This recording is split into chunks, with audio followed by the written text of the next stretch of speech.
Welcome back to my channel. If you are new viewer please subscribe my channel for more videos. आज हम बात कर रहे हैं ऑर्डर 7 जो कि है सिविल प्रोसीजर कोड का और बात करता है ब्लेंड के बारे में। मैं आपको अपनी प्रीवियस वीडियो में इसके पार्ट 1 में बता चुकी हूँ रूल 10 तक। रूल 10A के बारे में आज बात करेंगे। तो इसमें क्या मेंशन किया हुआ है, तो 10A बात करता है कि जहाँ बात आप प्रीवियस वीडियो देख सकते हैं, फिर भी आपको मैं समझा दूं कि प्लेंट जो होता है एक बात पत्र होता है जिसके द्वारा ही कोर्ट में केस दाखिल किया जाता है और इसको दाखिल करने वाला प्लेंटिफ कहलाता है। और साथ ही साथ इस यही डिपेंड करता है कि प्लेंट आपका अच्छा होगा तो ही कोर्ट क्या है आपको कोर्ट जो है डिसीजन केस में अच्छा देगी। और ऑर्डर 7 में इसके सारे रूल्स बताए गए हैं कि क्या क्या मेंशन किया जाएगा, किस तरीके से प्लेंट तैयार किया जाएगा। तो इसका रूल 10A बताता है कि जहां बागपत्र उसके लौटाए जाने के पश्चात फाइल किया जाता है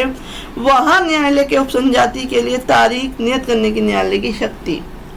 power of court to fix a date of appearance in the court where plaint is to be filed after its return.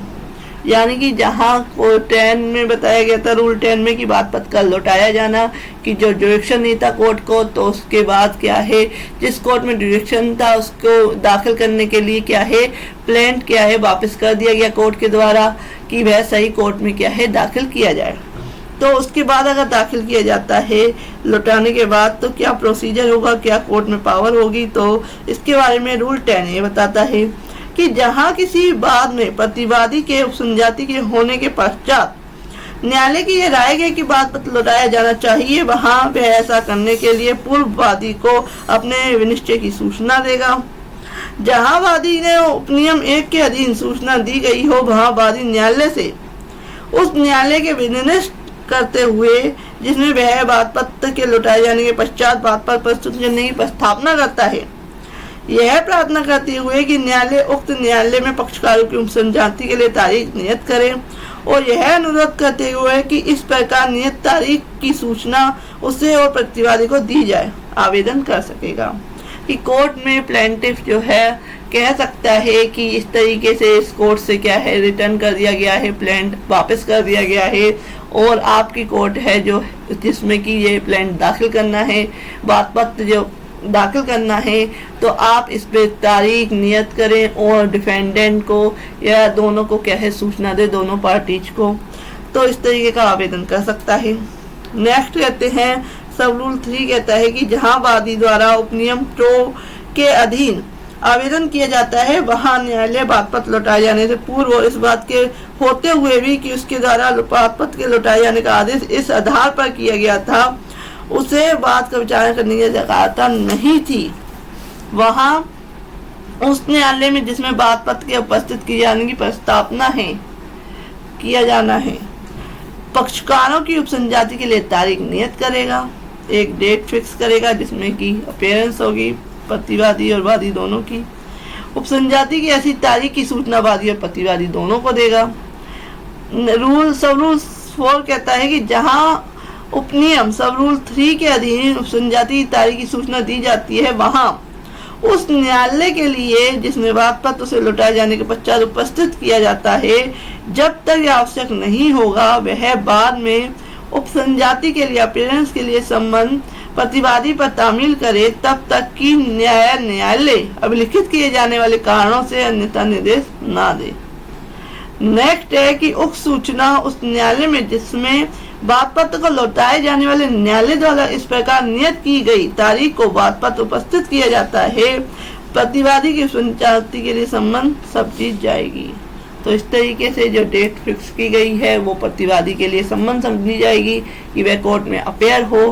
तो ये सारा कुछ डिफाइन किया हुआ है। सब रूल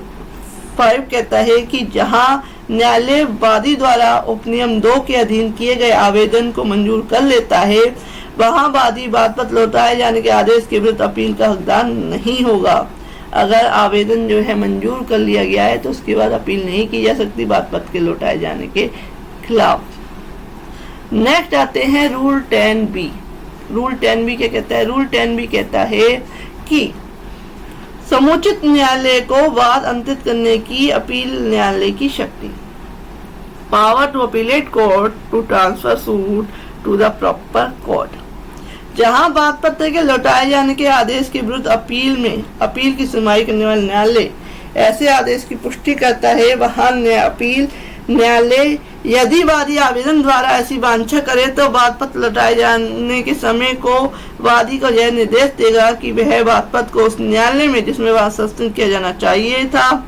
चाहे ऐसा न्यायालय उस राज्य के भीतर हो या बाहर जिसमें अपील की सुनवाई करने वाला न्यायालय स्थित है। यानी कि अगर लौटाया जाता है तो कोर्ट मेंशन करेगी कि आप इस कोर्ट में क्या है जो केस है सबमिट करें, तो इस तरीके की क्या है ऑर्डर कर सकती है।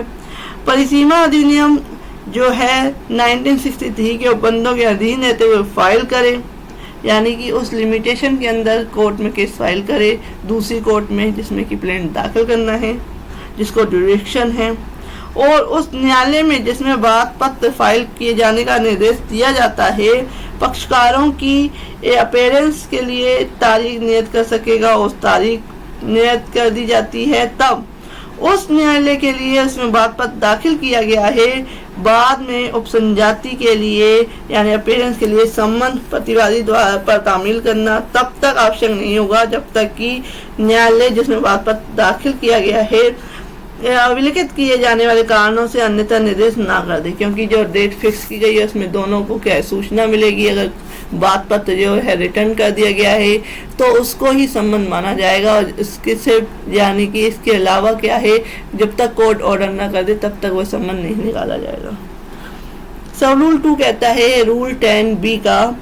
कि न्यायालय द्वारा उपनियम 1 के अधीन किए गए किसी निर्देश से पक्षकारों के उन अधिकारों का प्रतिकूल प्रभाव नहीं पड़ेगा जो उस न्यायालय की जिसमें बात पत्र फाइल किया गया है बात का विचारण करने की अधिकारता को प्रसंगत करने के संबंध में है। यानी कि इस पे किसी इफेक्ट नहीं पड़ेगा कि वह जो क्लेम चाहता है, जो रिलीफ चाहता है, जो उसके लिए जिस मकसद से उसने प्लेन दाखिल किया है कोर्ट में, तो उस पर कोई प्रतिकूल उसके राइट्स पर नहीं पड़ेगा असर। नेक्स्ट आते हैं रूल 11 ऑर्डर 7 का कि बात पत्र का नामंजूर किया जाना, रिजेक्शन ऑफ प्लेन, कि बात पत्र क्या है कब रिजेक्ट कर दिया जाएगा कोर्ट के द्वारा। तो रूल 7 का ऑर्डर 7 का रूल 11 इसके बारे में बात करता है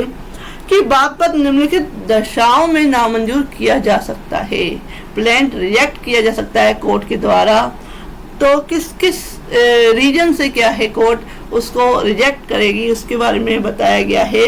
रूल 11 ऑर्डर 7 का। बड़ा इंपॉर्टेंट है, बहुत यूज होता है केसेस में। फर्स्ट है कि जहां वह बात हेतु प्रकट नहीं करता है कि कोर्ट में केस दाखिल कर दिया लेकिन बाद हेतु क्या है उसका को जब एक्शन ही नहीं पता चल रहा कि ये केस दाखिल क्यों किया गया है, तो उस केस में जो कोर्ट है वो उस प्लेंट को रिजेक्ट कर देगी। नेक्स्ट आते हैं कि जहां दावाकृत अनुतोष का मूल्यांकन कम किया गया है और वादी मूल्यांकन को ठीक करने के न्यायालय द्वारा अपेक्षित समय जो कोर्ट के द्वारा जो टाइम पीरियड दिया गया है कि जो इस केस का जो मूल्यांकन है वैल्यू लगाई गई है वो कम लगाई गई है, और कोर्ट ने टाइम पीरियड दिया है कि इस टाइम पीरियड में उसको क्या सही कर लिया जाए, और प्लेंटिव इसमें असफल रहता है जिसने कि कोर्ट में केस दाखिल किया है, तो कोर्ट क्या है प्लेंट को रिजेक्ट कर देगी। नेक्स्ट रीजन है जहां दावाकृत अनुतोष का मूल्यांकन ठीक है किंतु बात पत्र अपर्याप्त स्टाम्प पर लिखा गया है कि मूल्यांकन तो उस जो कोर्ट में केस दाखिल किया गया उसको सही किया गया, उसकी वैल्यू सही लगाई गई है, लेकिन स्टाम्प पेपर जो है वह कम लगाए गए हैं, अपर्याप्त हैं। वहाँ वादी अपेक्षित समय के अंदर क्या है अगर उस स्टाम्प पेपर को सही करके लगाने अपर्याप्त जो कम मूल्य के जो स्टाम्प पेपर लगाए हैं उसको सही नहीं कर पाता है तो भी क्या है प्लेंट रिजेक्ट कर दिया गया है जाएगा, क्योंकि कोर्ट ने जो टाइम पीरियड दिया था उसको ठीक करने का उसको है जो वादी है प्लेंटिफ है वो नहीं कर पाया। नेक्स्ट आते हैं वह कहता है कि जहां बात पत्र में के कथन से यह प्रतीत होता है कि बात किसी विधि द्वारा वर्जित है, कि जो बात पत्र में जो प्लीडिंग्स लिखी गई हैं कथन लिखे गए हैं उससे पता चलता है, स्पष्ट रूप से पता चलता है कि जो वाद है वह किसी विधि से किसी लॉ से वर्जित है, वार्ड है, तो उस केस में भी जो है जो प्लेंट है वो रिजेक्ट कर दिया जाएगा। जैसे कि जो केस है वो है जो सेक्शन 11 है, रेस जुडिकेटा से जो है रिजेक्टेड है, वार्ड है वो केस, और केस दाखिल कर दिया गया है, तो कोर्ट इसको रिजेक्ट कर देती है कि इस पे तो पहले से ही डिसीजन कोई हो चुका है। ये मैंने आपको एग्जांपल दिया।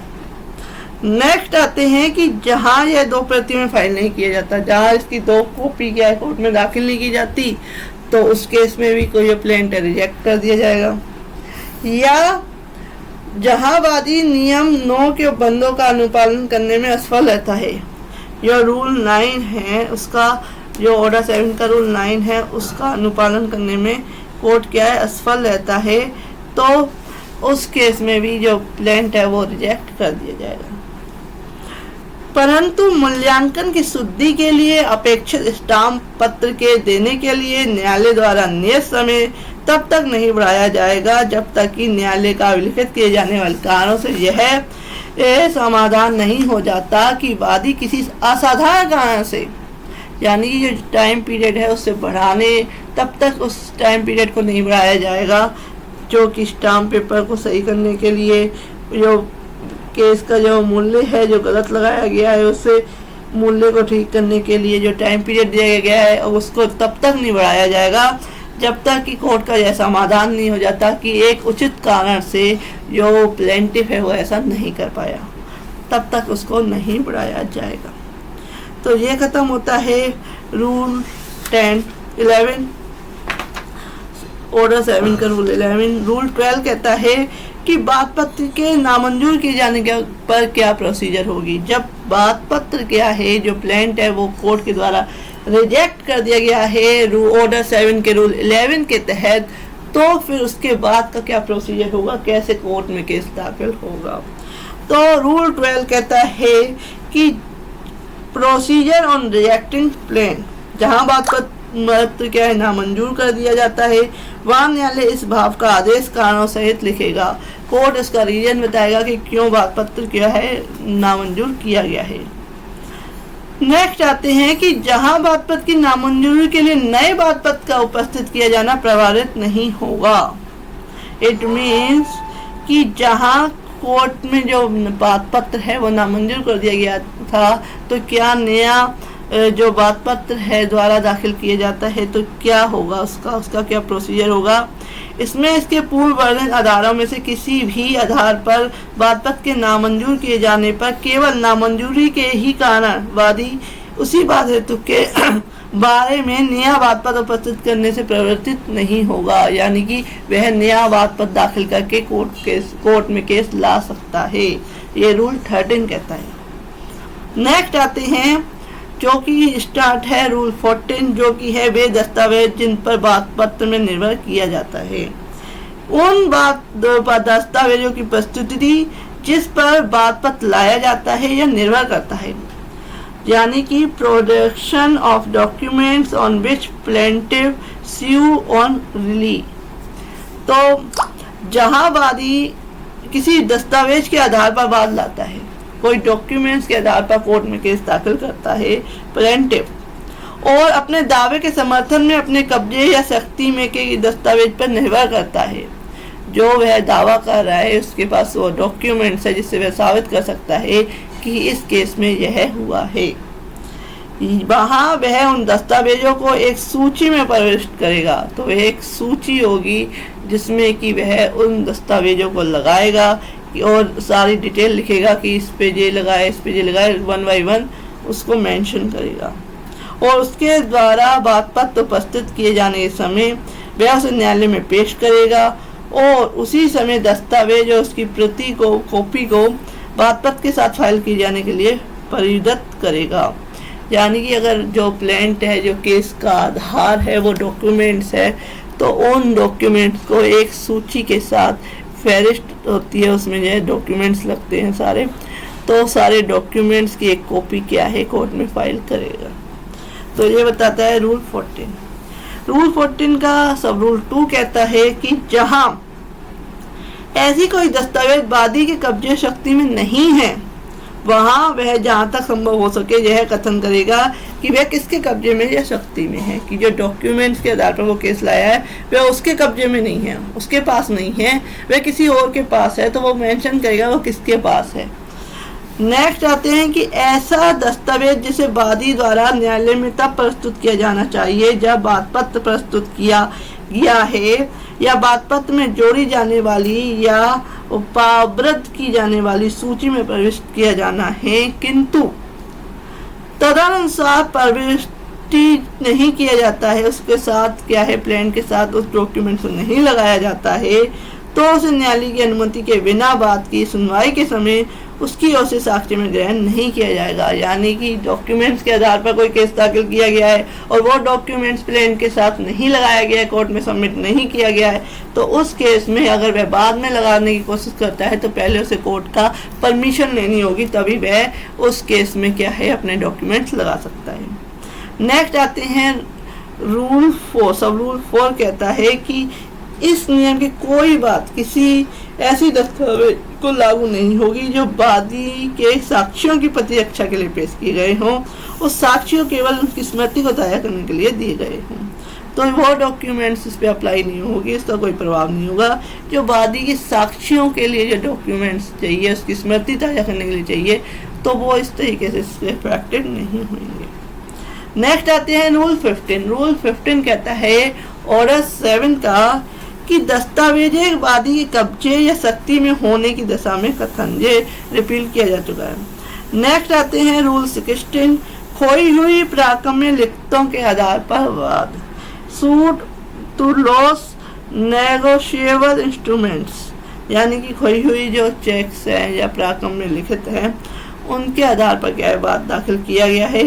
जहां बात प्राकम्य लिखित पर आधारित है, चेक्स वगैरह पर आधारित है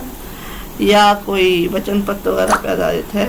और यह साबित कर दिया जाता है कि लिखित खो चुकी है और वादी ऐसी लिखित पर आधारित किसी अन्य व्यक्ति के दावों के लिए क्षतिपूर्ति न्यायालय को समाधानप्रद रूप से कर देता है कि जहां न्यायालय ऐसी डिक्री पारित कर सकेगा तो वह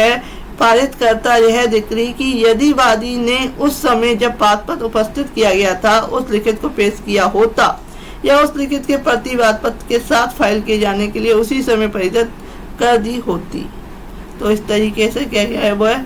ऑर्डर कर सकता है या डिक्री पारित कर सकता है। नेक्स्ट आते हैं दुकान का वही खाता पेश करना, प्रोडक्शन ऑफ शॉप बुक्स, जो वही खाता होता है जिनमें सारी डिटेल होती है किसी शॉप की, दुकान की या बिजनेस की, तो उसका क्या है वो भी पेश करना होगा कोर्ट में अगर उसके आधार पर कोर्ट में केस लाया गया है। जहाँ तक कि बैंकर वही साक्ष्य अधिनियम 1891 द्वारा अन्यथा उपबंधित है उस दशा में जिसमें कि वह दस्तावेज जिसके आधार पर वादी वाद लाता है दुकान के वही खाते और अन्य लेख में से की जो उसके अपने शक्ति या कब्जे में है प्रविष्ट है, वादी उस प्रविष्टि को जिस पर वह निर्भर करता है कॉपी के साथ उस वही खाते या लेख को वादपत्र के फाइल किए जाने के समय पेश करेगा।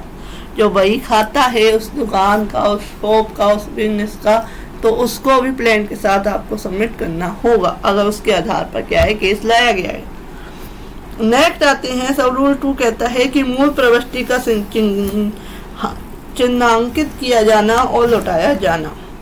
Original entry to be marked and return. न्यायालय या ऐसा अधिकारी जिसे इस नियमित नियुक्त करा है तत्क्षण दस्तावेज को उसकी पहचान के प्रयोजन के लिए चिन्हांकित करेगा और प्रति को कॉपी की परीक्षा और मूल से तुलना करने के पश्चात यदि वह सही पाई जाए तो वह प्रमाणित करेगा कि वह ऐसी है और वही खाता वादी को लौटाया जाएगा और प्रति को कॉपी को फाइल किया जाएगा। यानी कि कोर्ट में केस दाखिल किया गया, उसके साथ क्या है उसकी कॉपी लगाई गई जो वही खाते की है,